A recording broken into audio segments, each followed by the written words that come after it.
G'day everyone, welcome back. You can see we've got a few puddles around the place. We've had some rain.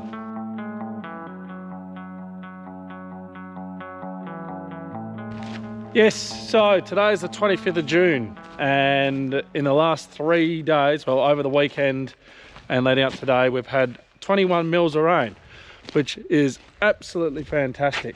The crops are going to love it. So since Henry sprayed the barley, which we actually haven't finished that, but the barley has now, like, it's got a burn to it. So when you spray the MCPA on there and everything else you put in the brew, it hots the brew up and it tends to burn the leaf.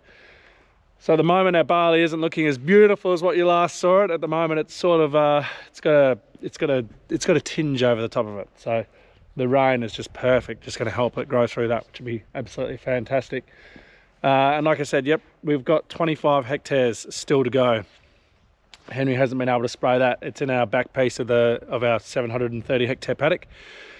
And the neighbours on both sides, canolas on both sides, we don't want to spray it and have a drift go over. I'm hoping today that the drizzle sort of stops. We've just been getting like little drizzly showers come through, and I'm hoping that it stops so I can go out there today and I can go and hopefully just get it done. Might make a little bit of a mess in the paddock, but I want to get it done because I got Luke coming us this morning, and we're going to go have a look at our wheat and just make a plan about that. So the wheat it's still going to be a little while off. I reckon in maybe 2 weeks before we get out there and we start spraying the wheat maybe. But we're also going to go and have a look at the canola, make a plan about starting to hit that with some flexi in. So yeah, that is the plan for right now. Now I know what you're thinking. You're going, hang on, why are you going out to go and spray that 25 hectares? Why isn't Henry? So we just had the Country Week hockey in Perth that we both went up to, and I'm surprised the amount of injuries that occurred there. There was quite a few injuries. From our 2 teams, we had someone dislocate a shoulder, someone break their collarbone, one did their quad, and then Henry in the last game had someone run into him, and I think he fell over and the guy fell on top of him, and he's been to hospital and had it all checked out. Didn't break a rib, didn't crack or do anything like that, but extremely painful. So he is currently bedridden with that injury. So he's hopefully he'll hopefully be back at work in the next couple of days, but for the time being he's just resting up because at the moment the last 2 days have actually been really bad weather, wind wise and cold wise. So it's just better for him just to rest up, and like I said, I'll go and spray that stuff if I can. But at the moment we're about to go into my caravan because this thing needs its batteries replaced. You probably won't see me too well in here, but my batteries in here are Cactus Jack. If I go to turn our isolator on, and if there you go, we're at 7.6 volts. You can probably see that from there. Maybe I can turn the light on. Hang on. No, look at that. The LED lights aren't even turning on. Our batteries in here are absolutely nuked. Now I've known they've been pretty dodgy for a little while, but they are now at the point where it is, I need to actually replace them. Because I'm taking my eldest rat bag to the Narrogin Hockey Carnival, which is in a couple of weeks. And we're going to take the caravan up. So I need to, I don't know if I'm going to be able to do it. Normally, I need to fold the back out. They're under here. Basically, I'll take a photo of them so I can go to, I'm going to town tomorrow with my ute. I'll show you that in a sec. And I'm going to go and talk to some guys about which batteries I should replace it to. I honestly want to go to lithium, but we'll just see what they recommend. Oh man.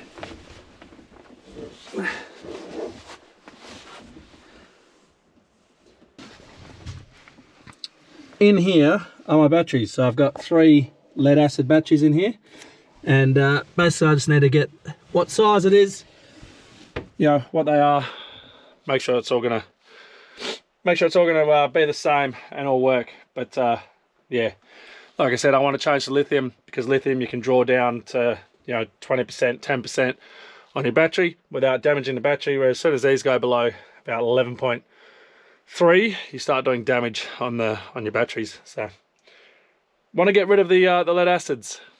Right, now my ute, nothing's wrong with it. I didn't break it, didn't hit anything, no kangaroos, nothing like that. It's the tires.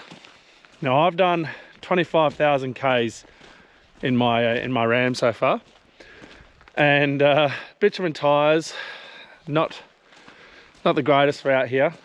Petrol ute, so you know, can tend to go a bit quick taking off. I run this thing in 4-wheel drive auto, just purely for the fact that you spin your wheels if you don't.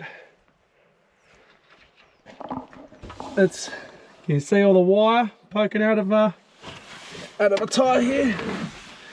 So that one there is completely bald, and then this one over here is also got like no tread on it.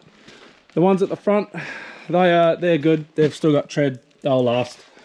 But the ones at the back aren't. So going to town tomorrow to get 2 cheap bitumen tires chucked back on. Now I know what you're about to say. Why not you chuck some big, nice, dirty, all-terrain tires on there? I am doing a GVM on this, and it might be better for me to. I'll bring it into the shed so I can hop underneath, and I'll show you what I mean. That there is my exhaust, and as you can see, apart from the fuel tank at the back there, the exhaust is the lowest part of the whole car. Well, actually that's not true. Here's probably lower than that. And what I'm wanting to do is, I'm a bit worried, petrol ute, exhaust, stubble. I'm a bit worried about it in the stubble, and I'm a bit worried about you know, setting fire to the paddock. Now, come seeding time, I was in the paddock, and like I still clear the stubble, because we harvest quite low. I still clear the stubble by a couple of inches, so I am okay. And I did break some stubble off, and I held it onto the exhaust to try and get it to burn. I couldn't actually get it to catch on fire or burn. Now, if you're driving a paddock on a 30-degree day, that's going to change, isn't it? But what I'm doing is I wanted to do a lift. So I want a 2-inch lift at least, and then I also wanted to do a GVM on the back. Eventually, I'd love to get a canopy on the back of this, but also just towing things. You'd be surprised. The American truck, she doesn't cope too well, and she sags down quite a bit. Our MDC caravan on there, the ball weight I think is about 200 kilos.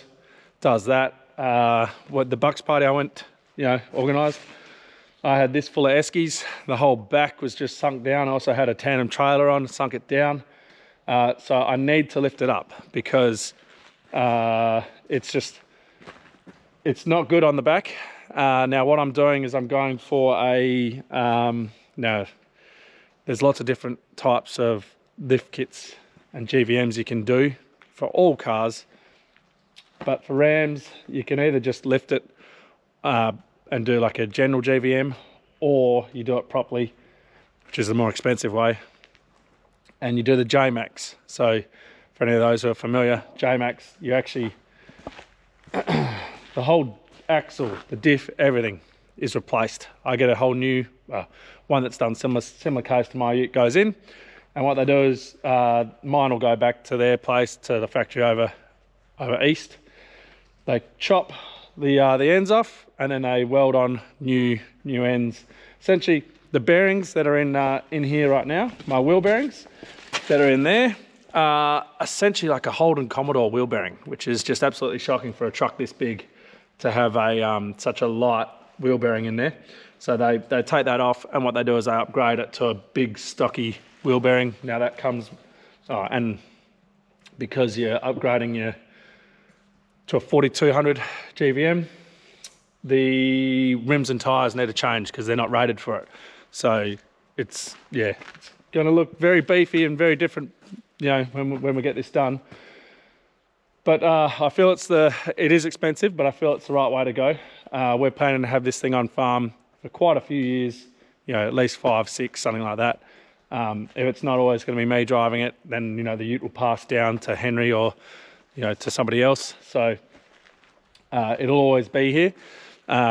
Towing and having things on the back of the ute, anything like that, it's a lot of work. It's a lot of, you know,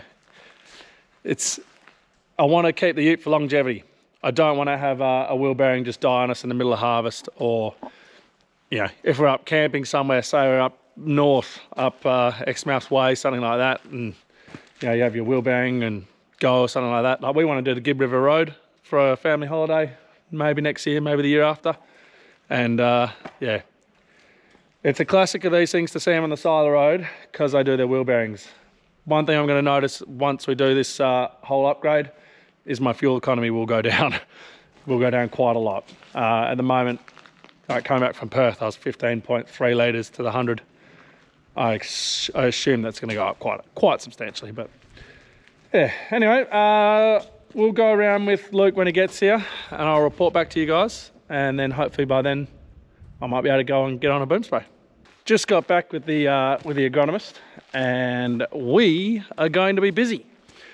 Like I said, I'm heading down now. I'm going to go and do that barley now. It's 25 hectares. I think in the brew, we've got fungicide. I think that's the longest one for a rain fastness, which is 2 hours. We haven't had any drizzle so far this morning. I'm just going to spray it regardless so I can get it done.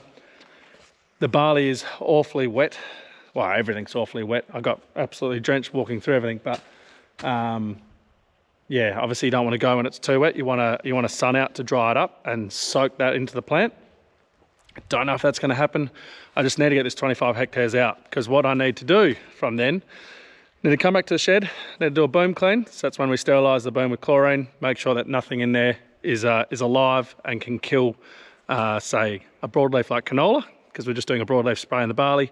We're about to head out and do a broadleaf spray. We're about to head out into the canola to do a Prosaro spray. So that's fungicide. And we're doing that for blackleg and sclerotinia.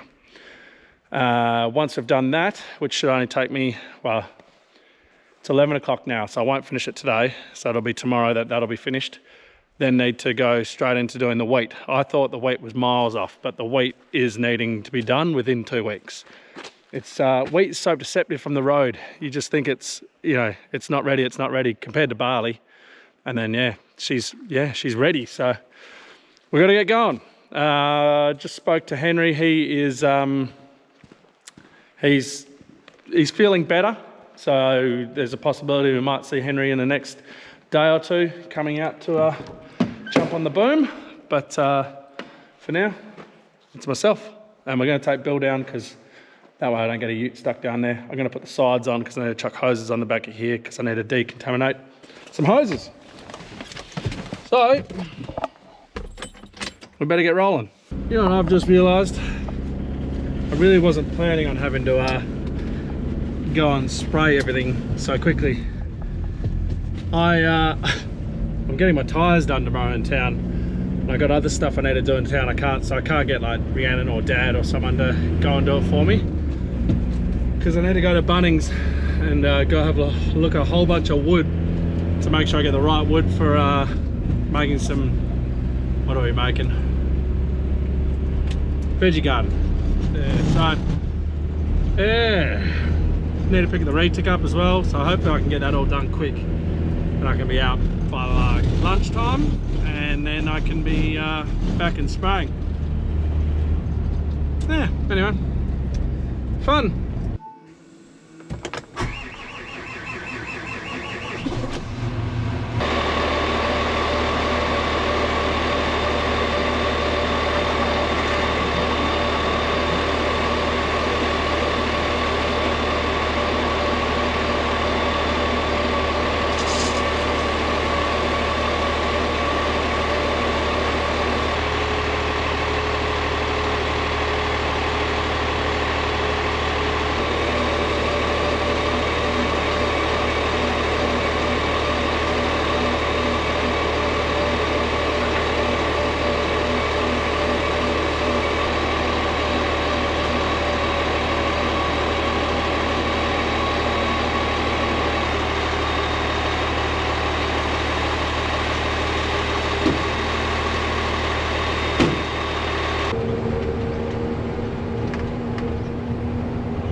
So brewing up then, probably looked a little bit disjointed. That's because it was quite literally just a part brew, only 2,000 litres, and then just small little bits of chemical, which just makes it quite annoying for filling.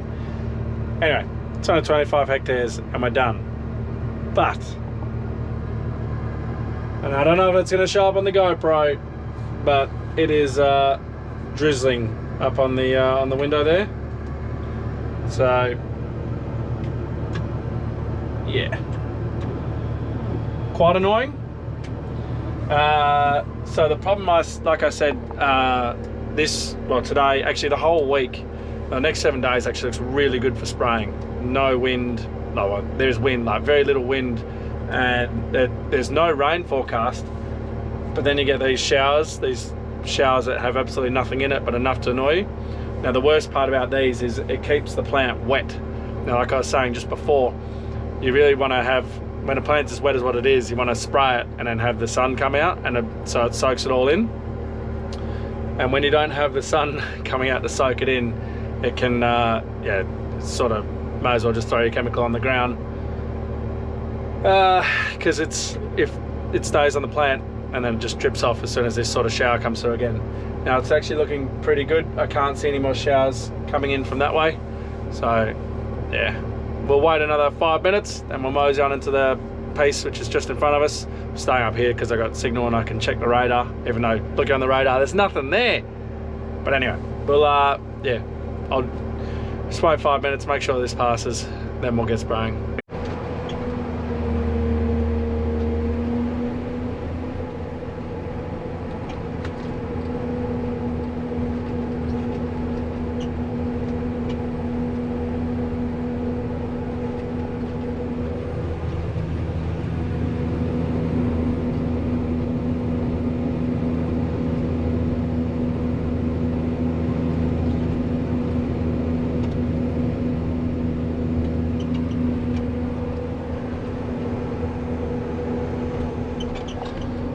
So that there is the neighbour's canola, and that's why it's taken so long to get this back piece sprayed. Is we've had horrible winds and horrible wind directions, and to be honest, it's still not ideal. We're on a northwester at the moment, so with the wind's sort of coming from like about over there, so it's still drifting over his paddock, but hopefully the spray isn't, because our wind is only about 4 k's an hour, gusting to 6. So it should be just fine and should just drop down and be no worries. I did, along the edge there, turn a fair chunk of the boom off, just so that, not that, I mean, if it's going to drift, it's going to drift from anywhere, but just made sure that this closest stuff wasn't on. And we'll just see what happens, because there's nothing worse than drifting the neighbour. And I literally called him up today because they drifted us just a little bit in the barley there, and just let him know nothing to be concerned about, like it's not an issue at all what's been drifted over, and it'll go through it, no worries. But to then call him up, say that, and then have me do this, then go and accidentally drift over him, it just wouldn't be good. So anyway, we'll just get this last 25 hectares out, and then we'll go back, do a boom clean. Now just looking at how and thinking about it, just how wet everything is, I'm not sure if I will go out and do the canola today, but I'll get everything so it's all ready to go, and if we don't get any more of those silly little showers come through between now and then, maybe I will go and just put one tank out. But yeah, for now that's my plan. I'll just get everything set up, get everything ready to roll, and then get into it tomorrow, probably about lunchtime when I get back from town.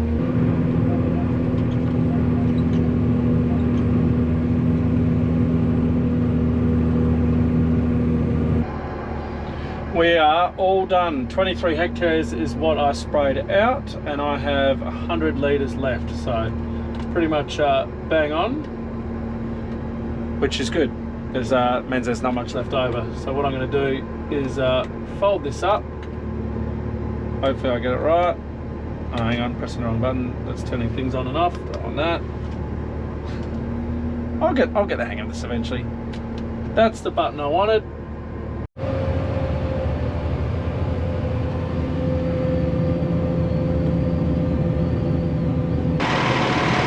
also just remembered that I've got an assembly down at the school for the kids at 2:15.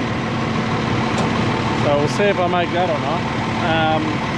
So yeah, what I'm going to do now, there's chlorine just there on the ground there. What we do is we basically 2,000 litres of water in, and then we'll put chlorine in through the hopper there, suck it through. I'll then recircuit all through the tank there, whilst also sucking chlorine through this hose here, because that's had, it might have only had Mitizole go through it, which is the fungicide I'm going to use, but I'm not sure. So I'm just going to give that a clean as well. So we suck chlorine through that. Basically then we just go and we put all the jets on inside there, all the sprinklers, everything. Give it a good toweling, good hosing down inside. Then we spray it out and we make sure that all the nozzles are, you know, are clean and clear. And then we dump the rest on the ground. We then fill up another 2,000 litres, do the whole process again, but with no chlorine. And that's just to make sure that we get rid of all the chlorine then, because if we don't, then it means that whatever chemical we would go and put in next will be neutralised. We use chlorine because it neutralises anything that's in there, especially at the high rate we use. So that's a 10 kilo bucket, we use 5 kilos, and it does the trick. And basically the whole reason for doing it is so we don't get cross-contamination. That's been spraying broadleaf, so MCPA, and we're about to go and spray canola. So some fungicide in the canola, same fungicide we're putting on the barley, but we're now doing that on the canola.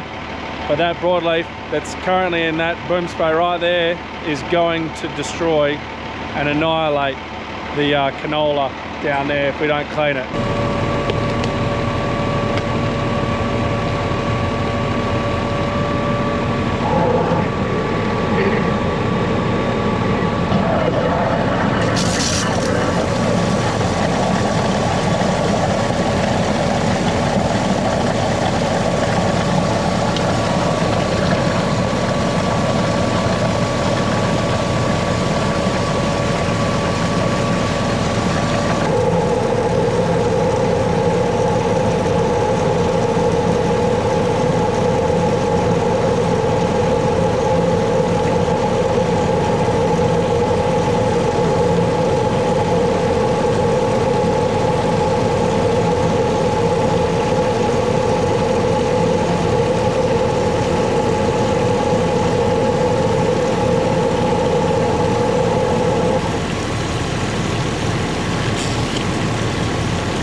You might wonder why that water looks so gross. So that's basically, well, it's dam water. So the dam water has got a clay content in it, so that's why it's brown.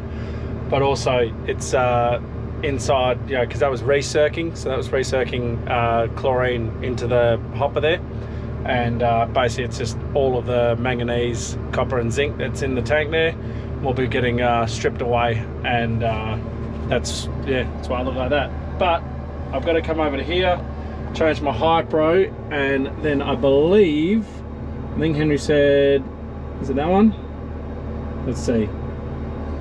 Yep, it's that one. So now it's high pressure into here, and if I turn that one on, now it'll be the sprinklers.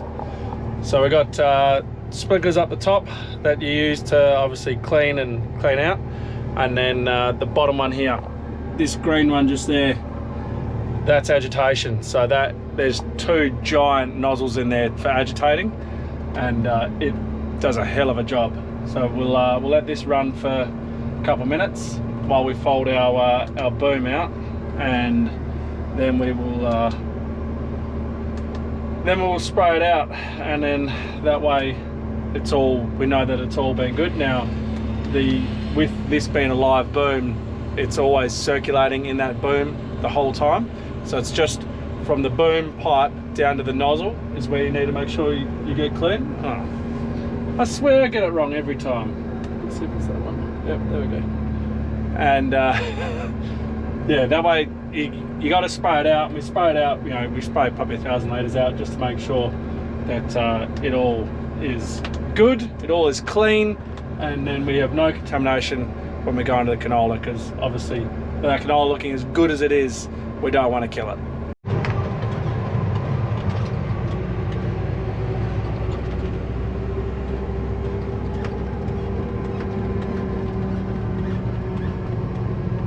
Well, it is currently golden now. Sun is at the perfect level, about to go behind the clouds, so I thought I'd better get the camera out now. It's 4 o'clock, so this is where you grab a beer, and it's what we call banker's hours as farmers. You know, you go around, this is when you take the banker around, and you know, it's always, this is when the crop looks absolutely, even if the crop looks bad, it looks absolutely schmicko when you got that sun setting. And I mean, look at that, it looks amazing.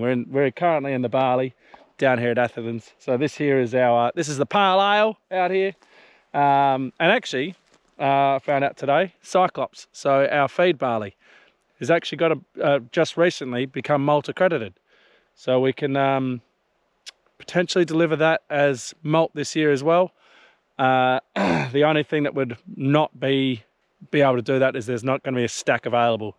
The brewers, they like to know which barley they've got, and you know, yeah, there's always just one stack. So there's a Maximus stack in Cascade and in town, and Cyclops has just been feed. So you just chuck that in the feed stack.